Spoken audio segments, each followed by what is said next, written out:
na kailangan magdusa sa mundo. Si Kristo ang katugunan at tunay na kalayaan.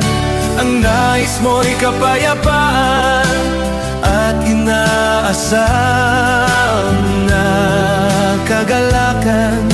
Kay Kristo lang matatagpuan.